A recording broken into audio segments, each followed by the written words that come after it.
Mercury and the Woodman. A woodman was felling a tree on the bank of a river, when his axe, looking out from the trunk, flew out of his hands and fell into the water. As he stood by the water's edge and lamented his loss, Mercury appeared and asked him the cause of his grief, and when he learned what had happened, out of regret for his suffering he dived into the river and, drawing up a golden axe, asked if it was the one he had lost. The woodman replied that it was not, and Mercury dived a second time and, drawing up a silver axe, asked if it was his. "No, that is not mine either," said the woodman. Once more Mercury dived into the river and drew up the missing axe. The woodman was exceedingly happy at the restoration of his property, and heartily thanked his benefactor, and the latter was so pleased with his honesty that he made him a present of the other two axes. When the woodman told the story to his companions, one of them was filled with envy of his good fortune, and determined to try his own. So he went and began to fell a tree on the bank of the river, and immediately succeeded in letting his axe fall into the water. Mercury appeared as before, and learning that his axe had fallen, he dived down and brought out a golden axe, as he had done on the previous occasion. Without waiting to be asked whether it was his or not,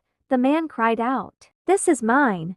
This is mine," and stretched out his hand eagerly for the prize. But Mercury was so disgusted with his dishonesty that he not only refused to give him the golden axe, but also refused to give him back the one he had let fall into the stream. Honesty is the best policy. The following story is about the donkey, the fox, and the lion. A donkey and a fox cooperated and went out to look for food together. They had not gone far when they saw a lion coming towards them, which frightened them both terribly. But the fox thought he saw a way to save his own skin, and he boldly approached the lion and whispered in his ear, "I will see that you get hold of the donkey without bothering to stalk him, if you will promise to set me free." The lion agreed to this, and the fox joined his companion, and before long succeeded in leading him to a hidden pit, which a hunter had dug as a trap for wild animals, and into which he fell. When the lion saw that the donkey was safely caught and could not escape, he first turned his attention to the fox and soon finished him off, and then continued to feast on the donkey at his leisure. Betray a friend, and you will often find yourself ruined.